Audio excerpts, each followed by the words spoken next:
जैसा कि आप लोगों को विदित होगा कि बालाघाट जिले से मैं कांग्रेस पार्टी की विधायक हूँ और हमारे प्रदेश कांग्रेस कमेटी के प्रदेश अध्यक्ष सम्मानित जीतू पटवारी जी ने अभी विगत दिनों प्रदेश महासचिव की जिम्मेदारी दी है और उसी के तहत उन्होंने उमरिया जिले का मुझे प्रभार भी सौंपा है। तो आज मेरा ये पहली बार उमरिया आना हुआ है और जिला कांग्रेस कमेटी के सम्मानीय अध्यक्ष जी अजय सिंह जी और समस्त यहाँ कार्यकर्ता बंधुओं से, पदाधिकारी भाइयों से, बहनों से मैं मुलाकात करने आई और पार्टी की जो वस्तु स्थिति क्या है, जमीनी तैयारी हमारी क्या है, हम किस तरह से संघर्ष कर रहे हैं, किस तरह से हम पार्टी को आगे ले जा सकते हैं, इन सब बातों पे हमारे कार्यकर्ता सम्मेलन में गहन चिंतन विचार विमर्श हुआ। एक तो ये हुआ। दूसरी बात 16 तारीख को, जैसा कि सभी जानते हैं कि 16 तारीख से मध्य प्रदेश विधानसभा का सत्र प्रारंभ हो रहा है जो 20 तारीख तक चलेगा। तो 16 तारीख को मध्य प्रदेश विधानसभा के प्रथम दिवस पर विधानसभा का घेराव करने का ऐलान प्रदेश कांग्रेस कमेटी के प्रदेश अध्यक्ष श्री जीतू पटवारी जी ने किया है और हमारा नेतृत्व भी उस आंदोलन का जीतू पटवारी जी करेंगे और मध्य प्रदेश विधानसभा के जो नेता प्रतिपक्ष हैं श्री उमंग सिंगार जी, ये दोनों नेताओं के नेतृत्व में मध्य प्रदेश विधानसभा का घेराव किया जाएगा और उसका प्रमुख रूप से जो कारण है घेराव करने का, हमारे लोकतांत्रिक अधिकारों का उपयोग करते हुए वो ये है कि विगत वर्षों में 2023 में विधानसभा के चुनाव हुए और विधानसभा चुनाव में भारतीय जनता पार्टी के घोषणा पत्र में जनता से, प्रदेश की जनता से घोषणा पत्र में ये वादा किया गया था कि अगर भाजपा की सरकार पुनः बनी तो हमारे प्रदेश के धान उत्पादक किसानों को धान का समर्थन मूल्य 3100 रुपये हम देंगे प्रति कुंटल, गेहूं का समर्थन मूल्य 2700 रुपये प्रति कुंटल देंगे। लाडली बहनाओं के नाम पे जो सरकार बनी है अभी डॉक्टर मोहन यादव जी की भाजपा की प्रदेश सरकार, इन्होंने कहा था कि लाडली बहनाओं को प्रति माह 3000 रुपये देंगे और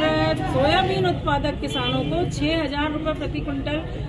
का मूल्य दिया जाएगा और उसके साथ ही साथ उज्ज्वला गैस योजना जिसके अंतर्गत गरीबी रेखा के नीचे जो जीवन यापन करने वाली महिला बहनें कुछ 450 रुपये में गैस सिलेंडर दिया जाएगा। आज बड़े अफसोस की, शर्म की और गुस्से वाली बात है कि प्रदेश में तो भाजपा सरकार बन गई, 1 साल का कार्यकाल भी पूरा कर लिया,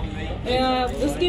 बीच में लोकसभा के चुनाव भी संपन्न हो गए, उसमें भी 29 की 29 सीटें भाजपा के खाते में चली गई। लेकिन बड़े अफसोस की बात है कि इस सरकार ने, डॉक्टर मोहन यादव जी की प्रदेश की भाजपा सरकार ने अपना एक भी वादा पूरा नहीं किया। आज भी किसान 3100 रुपये धान के लिए आंदोलन कर रहा है, रो रहा है, चिल्ला रहा है, कोई सुनवाई नहीं। 2700 रुपये गेहूं की कोई बात नहीं हो रही समर्थन मूल्य की। उज्ज्वला गैस योजना के गैस सिलेंडर सब खाली पड़े हुए हैं, महिला बहनें वही चूल्हे में खाना बनाने पर मजबूर हो गई लकड़ी जलाकर और लाडली बहनाएं अपने आप को ठगा सा महसूस कर रही हैं। आज भी उनके खाते में 1250 रुपये ही आ रहे हैं। सोयाबीन उत्पादक क्षेत्रों में भी किसान बेहद दुखी हैं क्योंकि सरकार ने उनके समर्थन मूल्य में भी कोई बढ़ोतरी नहीं की और इस विषय पे विधानसभा में हम 64 विधायकों ने कांग्रेस के लगातार सरकार की कानों तक आवाज ले जाने का प्रयास किया। सदन में हमने कई बार आवाज उठाई लेकिन मुख्यमंत्री जी वहां पर भी कोई संतोषप्रद जवाब नहीं दे पा रहे। जब मुख्यमंत्री कोई संतोषप्रद जवाब नहीं दे पा रहे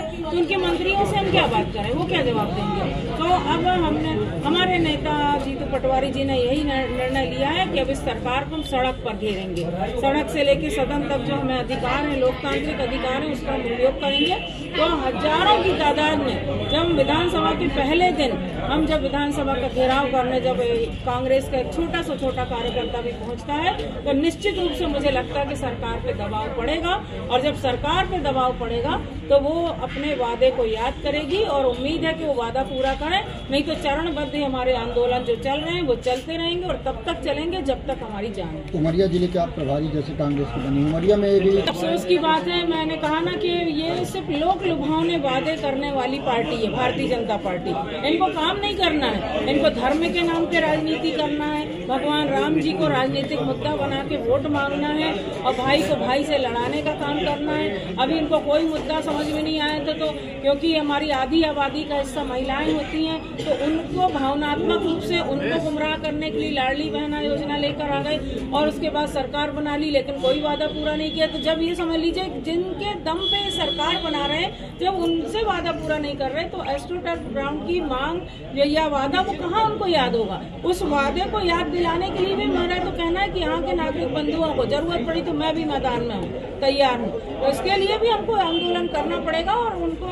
तत्कालीन मुख्यमंत्री जी को, जो अभी वर्तमान में केंद्रीय कृषि मंत्री हैं शिवराज सिंह चौहान जी, उनको उनका वादा याद दिलाना पड़ेगा। बांग्लादेश में हिंदुओं पर हो रहे अत्याचार को लेकर देखिए,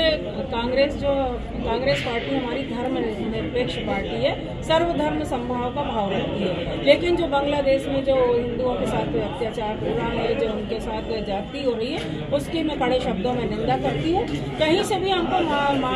मानवीयता के आधार पे, इंसानियत के नाते, हमको कोई धर्म ये नहीं बताता कि हम मार काट करें, किसी की भावनाओं का शोषण करें, किसी का नुकसान पहुंचाएं, आर्थिक नुकसान पहुंचाएं, शारीरिक नुकसान पहुंचाएं। तो ऐसा तो कोई धर्म नहीं कहता। हमारा धर्म तो ये कहता है कि आपसी भाईचारा रखो, प्रेम रखो, दया रखो, करुणा का भाव रखो, और सबसे बड़ी बात है कि हमारे सबके अंदर इंसानियत का भाव होना चाहिए।